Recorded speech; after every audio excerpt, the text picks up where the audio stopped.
Olá!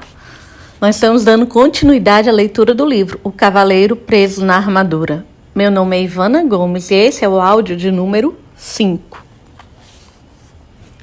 Todos os dias ele fazia a mesma pergunta a Merlin.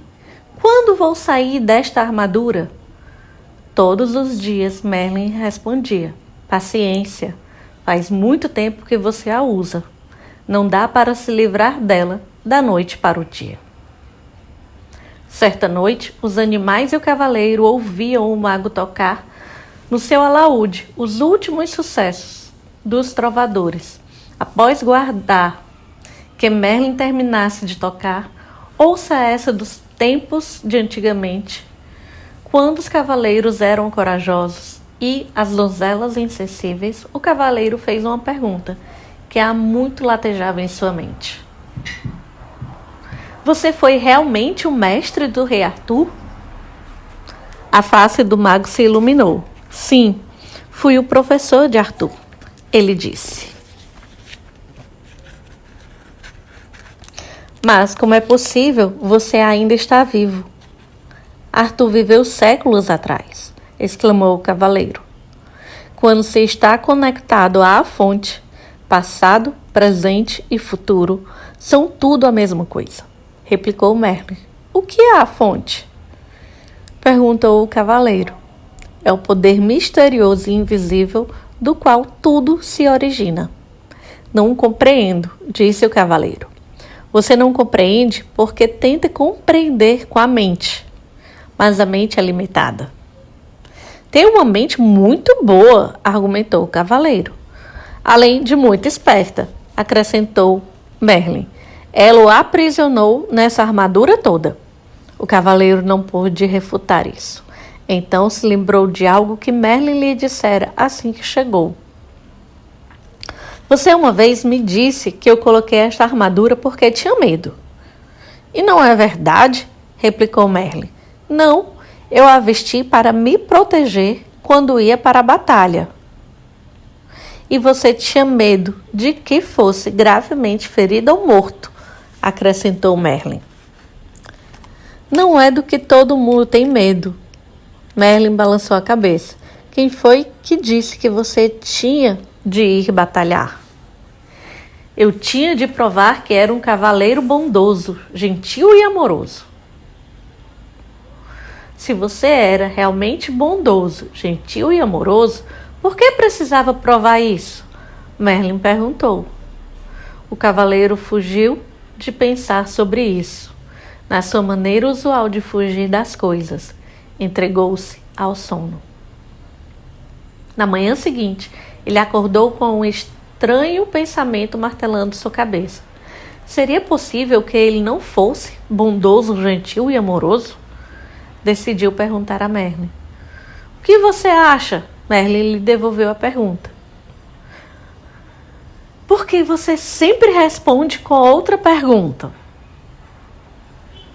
E por que você sempre busca nos outros as respostas às suas perguntas? O cavaleiro saiu pisando o chão com força, furioso, xingando Merlin com voz abafada. Esse Merlin, ele resmungou. Algumas vezes ele realmente entra debaixo da minha armadura. Com um baque, o cavaleiro jogou seu pesado corpo sob uma árvore para refletir sobre as perguntas do mago. O que ele pensava? Será? Disse ele em voz alta para ninguém em particular. Que eu não sou bondoso, gentil e amoroso? Pode ser, disse uma voz tênue. Caso contrário, por que estaria sentado na minha cauda? O quê? O cavaleiro olhou para o chão ao seu lado e percebeu um pequeno esquilo sentado ao lado dele. Isto é, ele podia ver a maior parte do corpo do esquilo. A cauda estava escondida. Oh, desculpe, disse o cavaleiro, movendo rapidamente a perna para que o esquilo pudesse se reaver à cauda. Espero não o ter machucado. Não consigo enxergar muito bem com esta viseira na minha frente. Não tenho dúvida disso, replicou o esquilo, sem qualquer ressentimento na voz. É por isso que você tem de ficar pedindo desculpas às pessoas depois de machucá-las. O que me irrita mais que um mago atrevido é um esquilo atrevido, resmungou o cavaleiro. Eu não tenho de ficar aqui e falar com você. Ele começou a peleja contra o peso da armadura para tentar colocar-se em pé. Subitamente, espantado, ele deixou escapar. Ei, você e eu estamos conversando. Um tributo à minha boa natureza, replicou o esquilo, considerando que você sentou na minha cauda. Mas os animais não falam, disse o cavaleiro. Oh, com certeza falamos, disse o esquilo. As pessoas é que não escutam. O cavaleiro balançou a cabeça desnorteado. Você já falou comigo antes? Certamente. Toda vez que eu quebrava uma noz e a enfiava atrás da sua viseira. Como é possível que eu esteja ouvindo você agora se antes não ouvia? Admiro uma mente inquisitiva, comentou o esquilo. Mas será que você nunca aceita as coisas como elas são? Simplesmente porque é assim?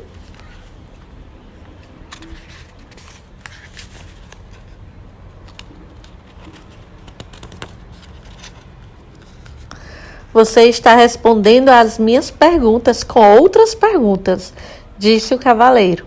É tempo demais que você tem passado junto de Merlin. E você não tem estado junto dele tempo suficiente.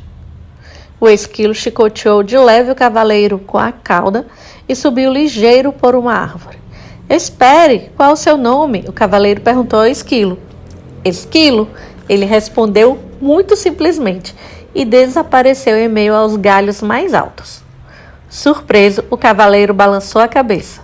Será que tudo não passara de minha imaginação? Nesse momento ele viu Merlin se aproximando. Merlin, tenho de ir embora daqui. Estou começando a falar com esquilos. Esplêndido, replicou o mago. O cavaleiro parecia preocupado. O que você quer dizer com esplêndido? Apenas isso. Você está se tornando sensível o bastante para sentir as vibrações dos outros. O cavaleiro estava obviamente confuso. Então Merlin continuou a explicar. Você não falou com o esquilo em palavras, mas sentiu as vibrações dele e as transformou em palavras. Mal posso esperar o dia em que você começará a falar com as flores. Nesse dia você as plantará sobre a minha sepultura. Preciso sair fora desta floresta. Para onde iria? De volta até Juliet e Christopher. Eles estão sozinhos há muito tempo. Tenho de voltar e tomar conta deles. Como você pode tomar conta deles se não consegue nem tomar conta de si mesmo? Merlin perguntou. Mas sinto falta deles. Lamentou-se o cavaleiro. Quero voltar para eles de qualquer maneira. E é exatamente assim que estará voltando, se você for com essa armadura, advertiu o mago. O cavaleiro olhou para Merlin com tristeza. Não quero esperar até retirar esta armadura. Quero voltar agora e ser um marido bondoso, gentil e amoroso para Juliet e um bom pai para Christopher.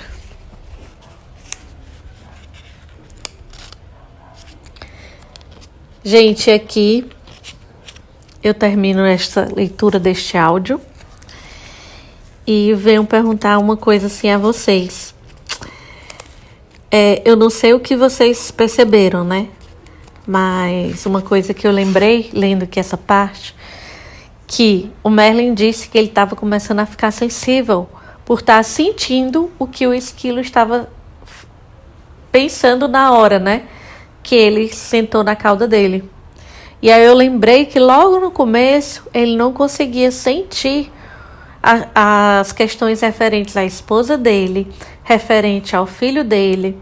Ele salvava pessoas que não queriam ser salvas, porque na cabeça dele ele salvava.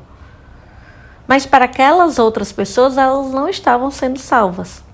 Então, à medida que ele estava com essa armadura, mas não por conta da armadura, estava começando a fazer com que ele estava sendo já um peso tão grande para ele que ele estava começando a ser mais sensível e a sentir o que os outros estavam sentindo, né?